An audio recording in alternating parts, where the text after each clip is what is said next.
저희 오늘 야곱의 이야기를 같이 읽었습니다. 그래서 야곱이 형 에서를 만나는 이야기 가운데 여러 이야기 중에 형을 만나기 진짜 바로 전에 그가 하나님의 천사와 씨름하는 장면에 대한 이야기를 읽고 또 그 야곱이 하나님의 천사에게 우리 본문에 따르면 하나님의 하나님에게 당신이 누구신지 내가 모르지만 어떻게 보면 모르지만 혹은 어렴풋이 알겠으나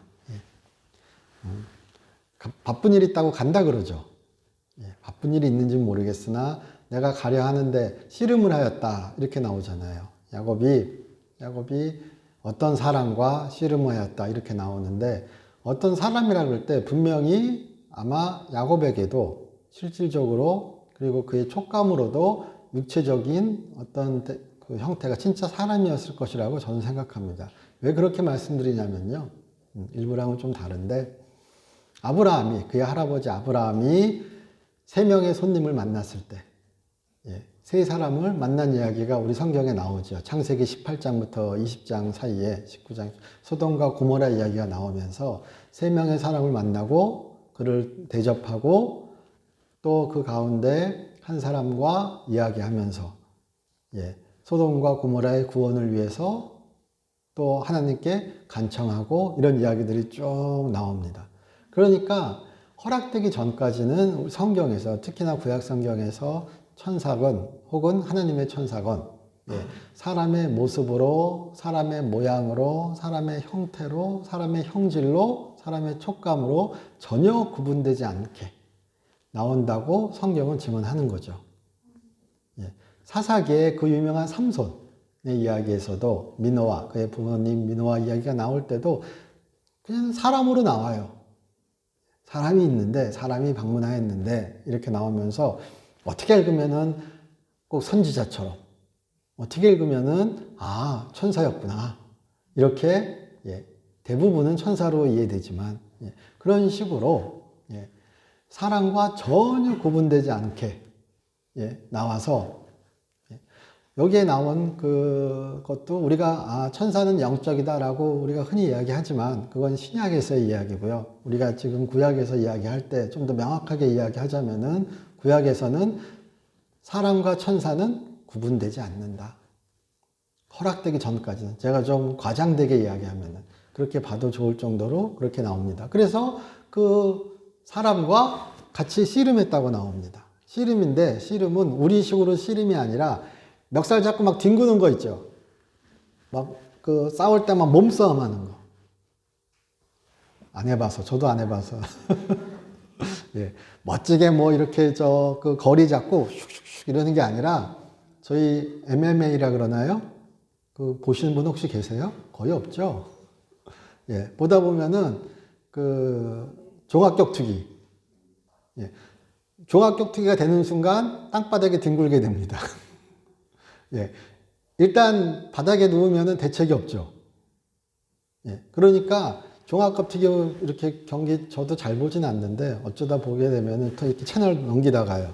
보게 되면은 맨날 바닥에서 이렇게 엎치락뒤치락 합니다. 그런 것처럼 바닥은 아닐지언정 그렇게 몸싸움하는 장면, 씨름하는 장면 그런 것을 연상시켜도 무리 없을 정도로 그렇게 밤새 여기 이제 히브리어 단어가 밤샐 수도 있고요.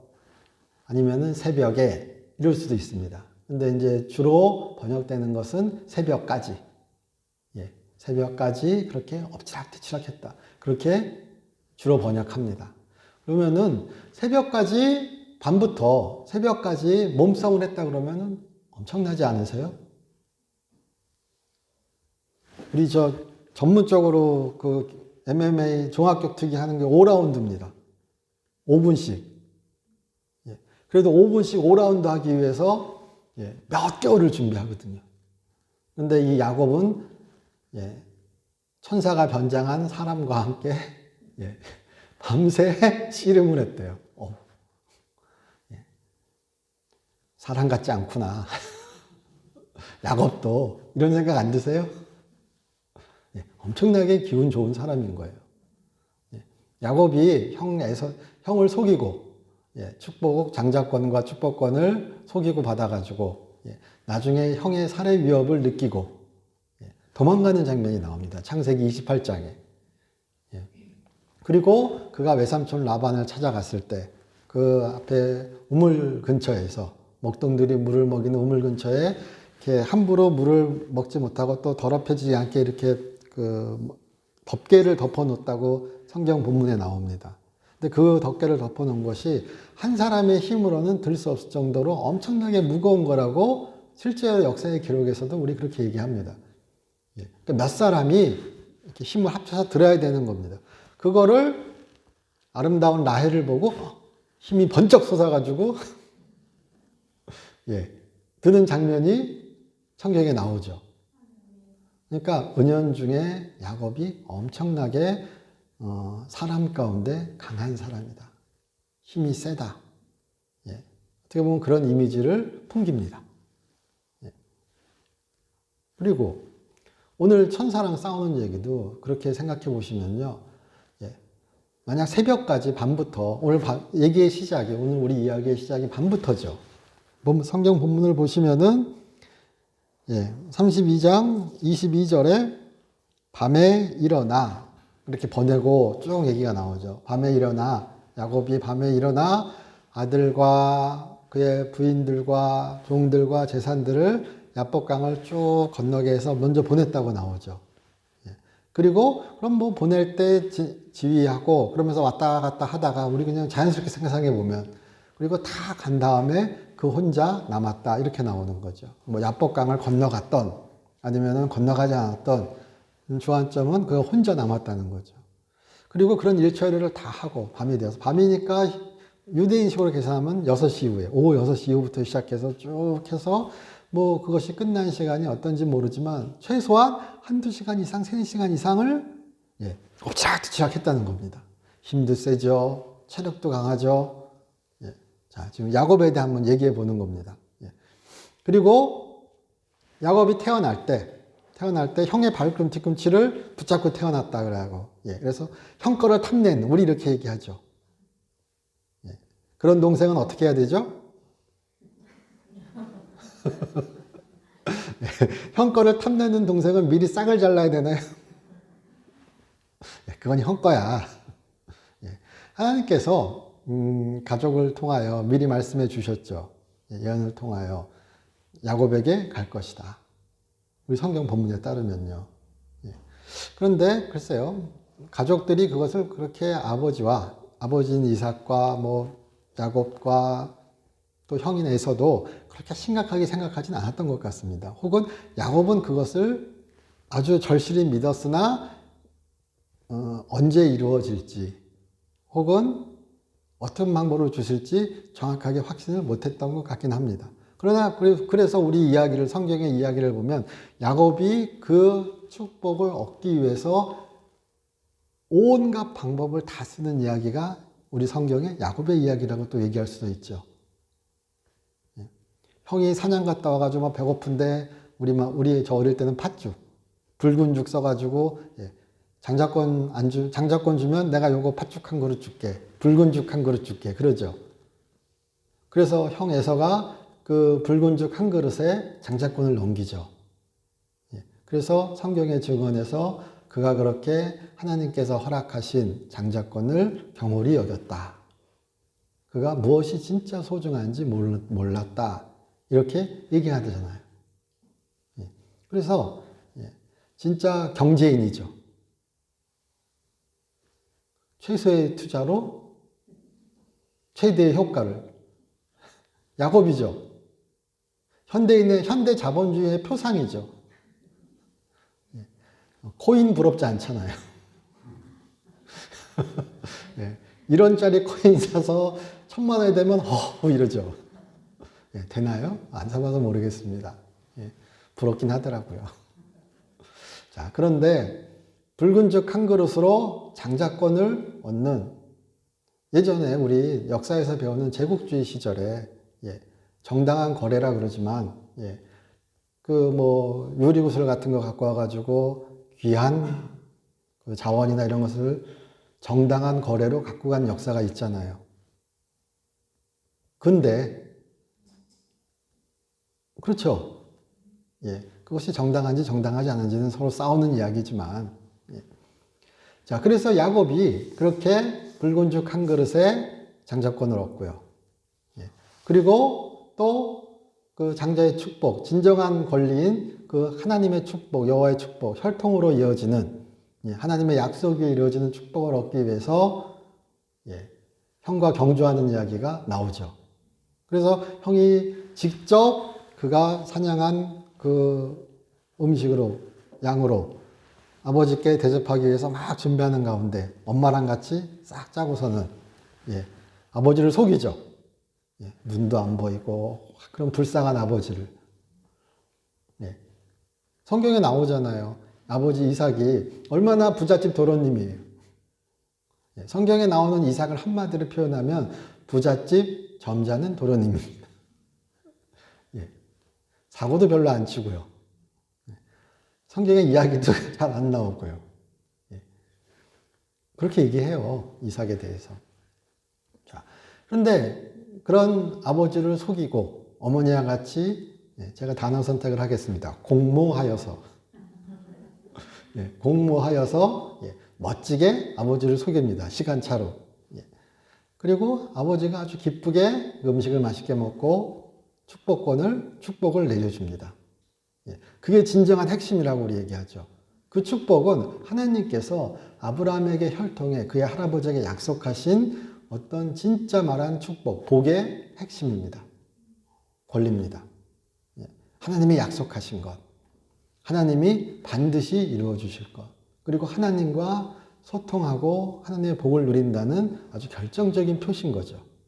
예, 그것을 결단코 쟁취합니다. 그리고 참 신기한 게 붉은 죽 한 그릇에 장자권을 넘겼는데도 에서가 다시 바꾸자고 싸운 얘기 안 나오죠. 예, 아버지를 속여가지고 축복을 받았는데 다시 바꾸자는 얘기 안 나오죠. 물론 그리고 성경 구절에 친히 나옵니다. 한 번 나간 말은 되돌릴 수 없다. 예, 저주와 축복은 한 번 뱉어진, 한 번 나간 저주와 축복은 되돌릴 수 없다. 그래서 우리가 그 본문 볼 때 그런 얘기합니다. 우리 말 조심해야 된다고. 예, 축복과 저주를 진짜 조심해야 된다. 그런 얘기 하거든요. 예. 자, 그렇게 그가 얻은 장자권과 축복으로 인하여 형이 그를 미워하게 되죠. 저 같아도 그럴 것 같아요. 예. 그리고 막 눈칫밥 먹다가 형 에서 그러면요, 엘리트입니다. 우리 현대인으로 치면 진정한 엘리트예요. 그는 장자입니다. 물론 쌍둥이지만. 그리고 그 혼자 스스로 일어날 줄 아는 사람인 것 같습니다. 아주 강력하게. 아버지의 자랑인 것 같습니다. 그리고 그 장자권, 그래. 그도 축복이 중요한 건 알았던 것 같아요. 그러나 장자권, 그거 뭐 그렇게 뭐 한몫 더 받는 거 뭐, 예, 내가 벌면 되는데, 내가 하면 되는데, 내가 능력이 있는데, 내가 뭐가 아쉬워서, 그래, 야, 나 가자, 임마. 예. 그렇게 얘기할 수 있을 정도로 그는 자신감에, 교만에 차있던 것 같습니다. 그러니까 그런데 아버지를 위해서 여하튼 또 다르게 생각하면요, 그렇게 준비할 수 있고 생각했던 거 보면은 상당히 세상적으로, 세속적으로 좋은 사람이었던 것 같기도 합니다. 그리고 나중에 이야기에서 그가 그렇게 다 뺏기고, 예, 근데 그 전에 상당히 세력을 잃었던 것 같기도 합니다. 야곱 동생을 만나기 위해서 400명의 부하를 데리고 왔다 그랬죠. 이 본문의 33장 보시면요, 바로 나옵니다. 뒤에 앞에도 나오지만요. 근데 그의 할아버지 아브라함이 300명의 병사와 함께 도시의 왕들과 싸웠죠. 400명은 그렇게 그 작은 숫자가 아닌 거죠. 개인으로서 얘기할 때요. 저희 교회도 한 400명만 되었으면 좋겠습니다. 자, 그렇게 그의 형 에서는 상당히 능력 있고 자신감 있고 이런 사람이었는데, 아까 야곱 얘기할 때요, 그럼 그 형에 치여서 어떻게 하면 내가 저걸 얻을까? 막 이런 이미지가 있잖아요, 우리에게. 그런데 그런 야곱이 도망가면서 하나님을 만나게 되고요. 하나님께서 그에게 약속해 주시죠. 베델에서. 루스라고 얘기하는 베들에서 내가 너와 함께 있을 것이다. 내가 돌아올 때까지 너를 지킬 것이다. 야곱이 대답합니다. 제가 무사히 돌아오면 하나님께 11조를 바치겠습니다. 서원하죠. 관건은 뭐죠? 무사히 돌아오면. 제가 이제부터 11조를 바치겠습니다. 이게 아니죠. 그런 얘기 많이 해요. 명시적으로는 안 하지만, 그러니까 그 서원이란 것이 그런 것이죠. 서원은 만약이죠. 서원은 만약. 확신과 만약이 같이 있는 거죠. 서원이란 것이. 된다면 제가 이렇게 하겠습니다. 그거죠. 그게 맹세죠. 그래서 돌아온다면 제가 하나님께 이렇게 하겠습니다. 서원합니다. 그리고 쭉 일생을 보낸 얘기가 나온 거죠. 삼촌 라반과 함께 20년간. 그래서 삼촌이 속이고 사기 결혼 당하고요. 그래도 여전히 사랑을 찾아 다시 또 사랑하는 여인을 얻기 위해서 열심히 일하죠. 7년간 열심히 일해서 결혼시켜준다는 그 약속을 믿고 참 신기해요. 우리 그런 얘기 하잖아요. 형을 속였더니 삼촌한테 속는다고요. 그런 얘기도 하는데 그렇게 결혼하기 위해서 어떻게 보면 7년을 또 열심히 일하죠. 그래서 14년을 일하여 결혼하고 그리고 이제 재산을 모으기 위해서 다시 일하죠. 근데 외삼촌이 재산을 주기 싫어서 불리한 조건을 내걸잖아요. 근데 거기에서 지금 생각하면 어떻게 이런 일이 벌어지지? 하는 방법을 통해서 그가 하나님께서 허락하여 주셔서 재산을 불리게 되죠. 그래서 32장 우리 읽지 않았지만 요 10몇 절, 10절 초반 중반 보시면은 내가 지팡이 하나 들고 갔으나 하나님께 기도하면서 형 에세에게 나를 구해 주시옵소서 하면 기도하면서요. 내가 두렵습니다. 그가 나를 칠까 나의 가족을 칠까 두렵습니다. 이렇게 얘기하면서 내가 지팡이 하나 들고 갔으나 내가 돌아올 때 두 무리를 일게 하여 주셨습니다. 이러면서 기도하는 장면이 나오거든요. 그래서 그렇게 얘기하면요. 야곱은 그러면은 우리가 야곱의 얘기 쭉 에서와 형과 비교하면서 했지만 처음에 제가 뭐라 그랬죠? 집요하다 그랬죠. 치열하다 그랬죠. 또 교활하기도 하고 지혜롭기도 하고요. 그리고 그렇게 또 우직하기도 하죠. 아니 7년간 일해서 사기 결혼 당했는데 그래도 사랑하는 여인과 살기 위해서 또 7년 그래 내가 한 번 더 속지 그러고 일하잖아요. 사랑은 대견한 것 같죠. 저도 어릴 땐 그런 거 맨날 느꼈는데 읽으면서 안 그래서 성경이 그냥 너무 은혜만 받으시려고 그러니까요. 자, 그래서 그렇게 글쎄요, 사랑의 열심이고 한면으로는 또 순박하고 한면으로는 집요하고 그런 것을 우리가 뭐라 그러죠? 처절하다 그러죠. 이런 단어 적당할까요? 야곱의 일생을 보면요. 야곱의 일생을 생각하면 치열하죠. 처절이라는 표현 적당치 않겠네요. 제가 오전 예배 때 말씀드렸던 것처럼 치열하다란 말이 적당하겠네요. 더. 그는 치열하죠. 아주 좋은 모습으로 1등은 못하죠. 그러나 그는 포기하지 않죠. 간구하죠. 그리고 그 절정이 오늘 본문에 나온 나에게 축복을 주지 않으면 내가 당신을 보내드릴 수 없습니다. 여기에 달려 있거든요. 야곱의 일생 좌우명 같은 거고요. 야곱을 나타내는 한 문장입니다. 야곱은 그의 평생을 축복을 구했습니다. 그 축복을 얻기 위한 여러 가지 실수도 어긋남도 어떻게 보면 넘어짐도 어떻게 보면 작은 승리들도 있죠. 그게 인생이죠. 맨날 승리하는 이상한 분 계세요? 없습니다. 승리와 패배가 번갈아 가죠. 근데 결정적인 순간에 승리하는 자가 우리가 승리자라 그러는 것이고요. 결정적 순간에 실패했을 때 우리가 실패했다고 얘기하죠. 그러나 그것이 고정되어 있지 않죠. 그건 맞죠. 예. 자, 그런데 야곱은 진짜 치열하게 평생을 살아가는 사람 같습니다. 그렇게 얘기한다면요. 그리고 힘도 셉니다. 체력도 좋습니다. 초반에 얘기 드렸죠. 그리고 그렇게 형이 외삼촌이 말도 안 되는 조건을 걸었을 때 그것을 돌파할 수 있는 임기응변적 지혜도 대단합니다. 이런 사람의 두려워하는 에서는 얼마나 무서운 사람일까요? 예, 그렇잖아요. 우리는 야곱만 돼도 이렇게 하셔야 돼요. 예, 야곱만 돼도요. 도저히 보이지 않는 상황을 벗어나가잖아요. 야곱이요. 그의 특유의 방법으로, 그의 삶으로 부딪혀서요. 그래서 오늘 돌아온 거죠. 돌아오고 보니까 여전히 형은 두렵죠. 형을 아니까요.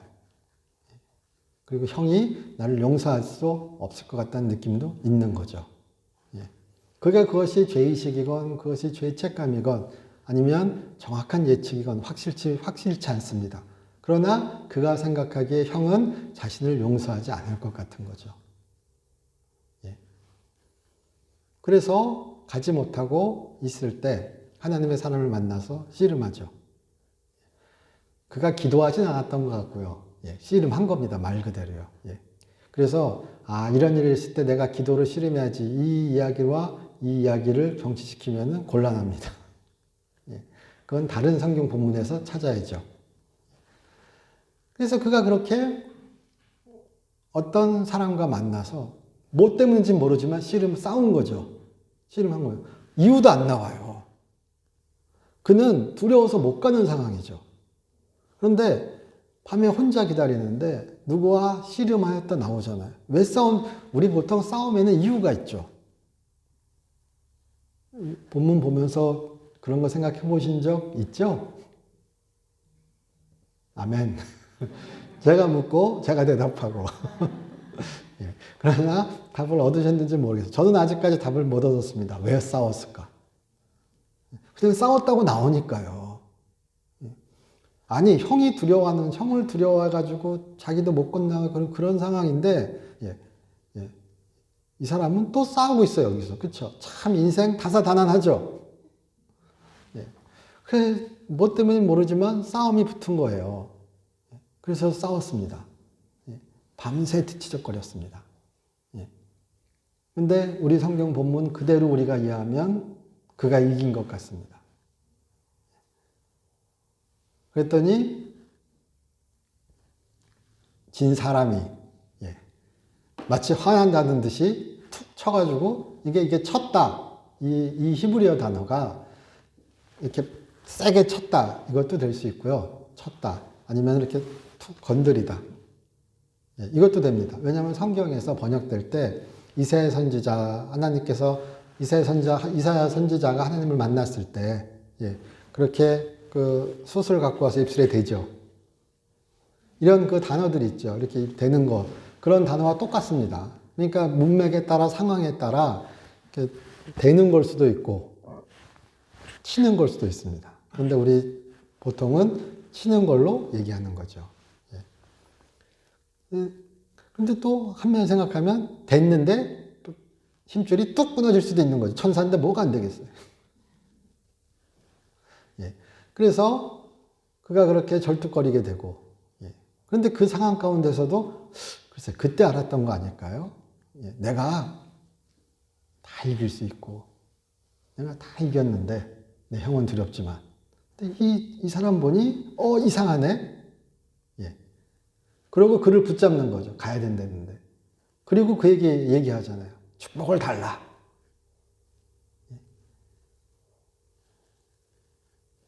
최악의 상황에서 보이지도 않는 상황에서 그가 참 지혜롭다는 거는 글쎄 교활하다는 건 운이 좋다는 건 뭘까요? 제대로 된 사람에게 제대로 된 대상에게 그가 간구한다는 거죠. 이거는 지혜죠. 우리가 뭐 지혜든 어떤 것이든 선악을 가리기도 하고 그것이 공정한지 공정하지 않은지 공평한지 아닌지 여러 가지 가치 판단을 하기도 합니다. 그러나 지금 오늘 이 야곱의 이야기에서 그가 축복을 받을 때 그는 뭐 했죠? 시컨 싸우고 붙잡고 안 놓아주는 거죠. 그가 뭐 회개를 했어요. 그가 뭐 새 사람 되겠다고 결심을 했어요. 내가 죄인입니다. 막 울면서 그냥 이래요. 뭐 하죠? 여전히 하던 대로 싸우다 보니까 그리고 이야기하죠. 그러니까 참 예외적인 케이스라고 얘기해야 될까요? 아니면 어떤 케이스라고 얘기해야 될까요? 저는 의문이 들긴 합니다. 은혜롭게 우리 교회에서 말하듯이 은혜롭게 얘기할 수 있는 그런 역량이 저에게는 아직 부족한 것 같기도 합니다. 그러나 여기에서는 회개나 변화나 이런 것이 나오는 것이 아니라 그저 하나님이 약속하시고 그리고 하나님이 그를 포기하지 않으셨구나. 그가 기도했죠. 그의 기도는 앞에 나옵니다. 11절, 12절, 32장 11절, 12절 그가 하나님께 기도하는 장면이 나와요. 그가 기도했고 생각한 거죠. 어떻게 보면 깨달은 거죠. 아! 오셨구나. 오셨구나. 우리 브니엘이라 이름하고 그래서 그에게 축복을 받으니까 이름을 물어보죠. 진짜 몰라서 물어보는 거 아닌 거 다 아시죠? 내 이름이 무엇이냐? 이것은 마치 네가 어떤 생을 사는 사람인가? 너는 누구냐? 너는 너를 누구라고 생각하는가? 좀 우리가 다르게 표현하고 생각해 본다면 그렇죠. 나는 야곱입니다. 나는 발뒤꿈치 잡는 자요. 나는 속이는 자요. 나는 거짓말하는 자입니다. 물론 야곱의 그런 야곱이란 단어에 그렇게 거짓말하다 속이다 이런 말은 후대에 이제 성경의 이야기가 있기에 덧붙여진 거라고 제가 배웠습니다. 나는 야곱입니다. 나는 형의 뒤꿈치를 붙잡고 태어난 자입니다. 평생을 그렇게 살아온 자입니다. 근데 사람이 그와 씨름한 사람이 보니 하나님인 것 같은 사람이 하나님의 천사인 것 같은 사람이 얘기합니다. 이제 너는 야곱이라고 불리지 않을 것이다. 이거는 성경에 나오는 어떤 약속 문구 가운데 하나입니다. 너는 누구누구라 불리지 않을 것이다. 이제는 뭐라 불릴 것이다. 아주 전형적인. 너는 이제 이스라엘이라 불릴 것이다. 그렇게 이야기하죠. 그게 축복이죠. 또 하나의 큰 축복인 거예요. 너는 이제 이스라엘이다. 근데 이스라엘은 뭐죠? 여기 나오죠. 설명이요. 저희 성경 이렇게 보시면은 하나님과 사람들과 겨루어서 이겼습니다. 부드럽게 번역해서 겨루어서 직관적으로 번역해서 싸워서 하나님과 사람과 겨루어서 이겼다. 네가 이겼다. 글쎄요. 제가 이렇게 얘기하면 무리일까요? 잘 살았다. 더 열심히 해라. 어떻게 보면은 네가 괜찮다. 너는 이겼다. 그런 얘기도 포함되어 있지 않을까요? 너 이스라엘이다. 너는 평생 뒤꿈치 잡는 자로 살아왔는데 그런 줄 알았는데 너는 이스라엘이다. 하나님과 사람과 겨루어서 이겼다. 이스라엘이다. 나중에 우리 교회에서 신학적으로 이스라엘이란 단어의 의미를 풀 때는 지금 성경에 나와 있는 창세기의 의미를 풀지 않습니다. 주로 풀 때는 이스라엘이라는 얘기를 풀 때는 어떻게 푸는가? 엘은 하나님이죠. 그리고 스라, 이스라엘에서 이 사라란 단어가 싸우다, 겨루다, 지배하다 뭐 이런 뜻이 있습니다. 그래서 싸우다란 말이 아니라 지배하다. 누가? 보통은 신명이 들어가면 신이 주어가 되거든요. 그래서 신이 다스리신다. 이스라엘. 우린 누군가 하나님이 다스리는 나라다, 민족이다. 그래서 이스라엘이다. 이렇게 얘기하는 거거든요. 근데 여기서는 지금 왜 이스라엘인가? 야곱이 왜 이스라엘 됐는가? 끝까지 그가 치열하게 살아온 생을 인정해 주시는 거죠, 한편에서. 그리고 말씀해 주시는 거죠. 예. 이제 가라. 그리고 결정적으로 도망도 못 가게 다리 절개 만들어 주시죠. 다리를 툭 쳐서, 다리를 쓰다듬어서 절개 만드셨잖아요. 근데 이 절개, 이 쩔뚝거리게 하다, 이 단어는 저희 한글 성경에서는 머뭇머뭇거리다로 번역되기도 합니다. 예. 육체적으로 절뚝거리다. 그리고 태도적으로, 심리적으로 결정을 못 내리고 아니면은 이렇게 왔다 갔다 머뭇머뭇거리다. 이런 단어로 번역되는 단어입니다. 예. 그래서 개역개정에는 머뭇머뭇거리다로 다른 성경 본문에서 번역되기도 합니다. 그러니까 그는 한편으로 절뚝거리지만 한편으로 하나님이 함께 하심을, 그의 기도에 대한 응답을, 그의 삶에 대한 어떤 그런 확증을 다 받은 거죠. 이제 갈 수 있죠. 그가 번민하고, 그가 두렵고, 그가 어떤 상황에서 다 보내고 못 가고 있는 상황에서 그는 어찌 보면 다시 하나님을 만나고 다시 하나님의 약속을 받고, 그가 뭐 변했어요? 하나도 안 변했어요. 더 악독해진 것 같아요. 그 할아버지는 이집트에 가서 살기 위해서 부인을 바쳤죠. 믿음의 조상 아브라함. 이 믿음의 조상인 아브라함이 이집트 파라오를 만났을 때, 파라오에 들어갔을 때, 그의 부인 사라를 누이라고 얘기하고, 실제로 누이는 맞습니다. 먼 사촌이겠죠. 사촌 누이겠죠. 그러니까 거짓말은 안 하나 뭔가 참 마음에 안 드는, 그렇죠? 그렇게, 그러니까 아브라함은 필요하면, 위급하면 꼭 부인을 잘 사용하죠.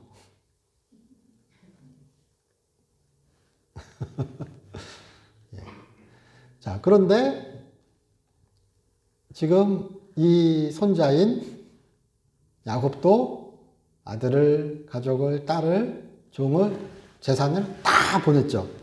앞으로. 그리고 본인은 안 가잖아요.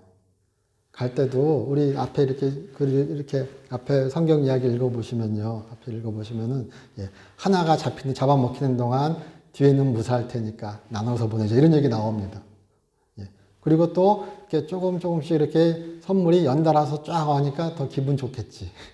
그래서 예물도 이렇게 딱 나눠서 보내고, 온갖 수단을 다 씁니다. 형의 화를 풀기 위해서.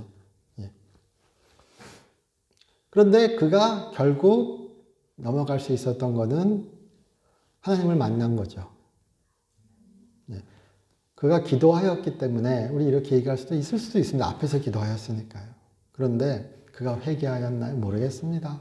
그가 그의 삶을 후회하였나요? 모르겠습니다. 그가 변화되었나요? 솔직히 모르겠습니다. 그런데 하나님은 그를 만나주시고요. 그의 기도를 들어주시고요. 그와 그의 방법으로 싸워주시고요. 그리고 그에게 확신을 주십니다. 어떻게 보면 위로를 주십니다. 가라고요. 내가 너에게 약속했다고요. 그래서 브니엘이라는 이름, 내가 하나님을 만나고 살았다를, 하나님을 본 자는 다 죽었더라, 이런 입장에서 해석할 수도 있지만, 왜 여기가 브니엘인가, 하나님의 얼굴을 본 것인가, 하나님을 맞대면한 것인가, 이렇게 얘기할 때요, 내가 하나님을 만남으로 형한테 살 수 있겠구나. 그래서 브니엘일 수도 있습니다. 그가 하나님을 만나면 죽겠구나, 근데 살았구나, 우리 이렇게 생각할 수도 있고요. 내가 하나님을 만났다. 그러고 보니 내가 하나님을 만났는데 형으로부터 사는 건 당연하지. 하나님으로부터도 살아났는데.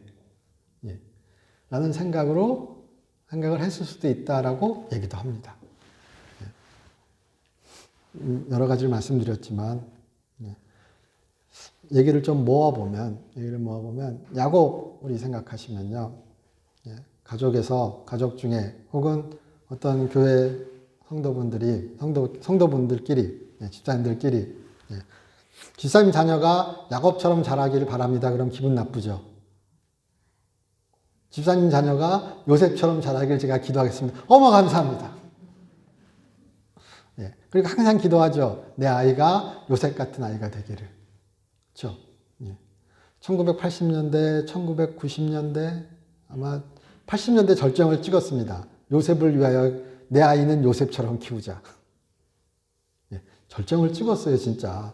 예. 80년대일 거예요. 8, 90년대. 그렇죠. 제가 알기로는 그렇습니다. 80년대, 90년대 한국교회에 예, 자식 키우기의 화두는 요셉 같은 아이. 그리고 뭐 좀 지나서는 야베스의 기도. 예, 뭐 이런 식으로 흘러갔습니다. 교회 사회의 흐름입니다. 예. 그런데 제가 생각해 보니까 예, 내 아이가 야곱처럼 됐으면 좋겠습니다. 아무도 기도 안 해요. 내 아이가 다윗처럼 됐으면 좋겠으면 또 기도하세요. 다윗이 어떤 사람이죠? 바람 피려고 사람 죽인 사람이죠. 그 생각은 안 하시나 봐요. 우리가 뭐 다 사람이 일장일단이 있습니다. 근데 야곱에게서 선악을 너무나 우리가 칼같이 나누는 것이 아니라 나눠야 되지만 제가 무슨 말 하는지 모르겠습니다. 그러나 야곱의 그런 치열함, 야곱이 그렇게 왜 복을 구했는가? 그리고 그 복이 어디서 오는 것인가? 그리고 그렇게 하나님을 신뢰하고 어떻게 보면 하나님께 기도하고 그리고 치열하게 살아가는 그의 모습 우리가 또한 또 돌아볼 수도 있지 않을까 싶기도 합니다. 그래서 제가 한 말씀 드리겠습니다. 야곱처럼 치열하자. 기분 나쁘죠? 일단 야곱처럼 되시길 축복합니다 그러면 큰일 나요. 근데 우리가 그것을 한 번쯤은 바꿔볼 수도 있지 않을까 싶어서 이런 말씀 드립니다. 요셉, 야곱 틀린 게 아니라 다른 거죠. 하나님은 요셉도 사랑하시고요. 야곱도 사랑하셨어요. 틀린 게 아니라 다른 겁니다. 다윗이 살인한 건 틀린 겁니다. 그건 명확합니다.